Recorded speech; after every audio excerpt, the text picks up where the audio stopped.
عزت نفس بڑی پیاری چیز ہوتی ہے انسان کو. جب کوئی شخص آپ کو زندگی میں یہ بتا دے کہ اس کی نظروں میں آپ ایک رذیل شخص ہیں، وہ آپ کو مٹی کر دے. جب کوئی شخص آپ کو یہ بتا دے کہ آپ سگے بے مکاں ہیں، آپ ایک ایسے کتے کی طرح ہیں جس کے پاس کوئی در نہیں ہے جانے کے لیے، اس تذلیل سے گزرنے کے بعد، کسی نظروں میں اتنا گرنے کے بعد،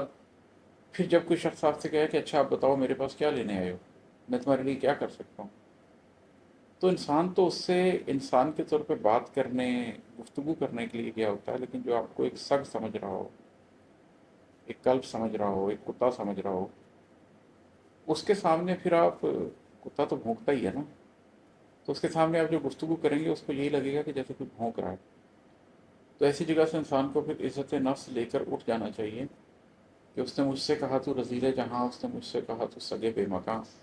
پھر کہا بول اب مجھ سے کیا جائے، میں بھلا بھونکتا بھی تو کیا بھونکتا. اور ہے کہ بے مہر راستے بے یقین منزلیں، بے مہر راستے بے یقین منزلیں، بے ثمر رات دن بے نشاں زندگی، ایک انسان بھٹک کر کہیں گم گیا، میں اسے ڈھونڈتا بھی تو کیا ڈھونڈتا. زندگی میں کبھی کیا ہوتا ہے کہ کوئی شخص آپ کے ساتھ چل رہا ہوتا ہے، پھر وہ آپ کی زندگی سے کھو جاتا ہے، وہ آپ کی زندگی سے نکل جاتا ہے. لیکن جب آپ اسے ڈھونڈنے کے لیے نکلتے ہیں تو آپ کو پہلی دفعہ یہ احساس ہوتا ہے کہ زندگی کے راستے کتنے بے مہر ہیں، کتنے ظالم راستے ہیں یہ، اور منزلیں کتنی بے یقین ہیں. آپ یقین سے کہہ ہی نہیں سکتے کہ کس شخص کی کیا منزل ہے. قرآن کریم میں اللہ تعالیٰ فرماتے ہیں نا کہ کوئی شخص نہیں جانتا کہ وہ کل کیا کرے گا، وہ کس سرزمین پر جا کر مرے گا.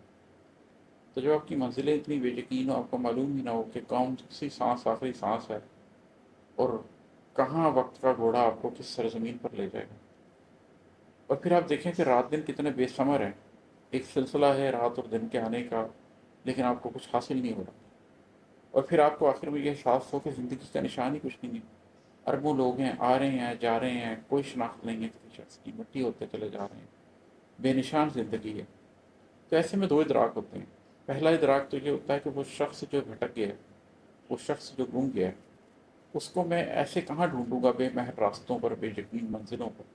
بے ثمر رات دن میں، بے نشان زندگی کے اندر.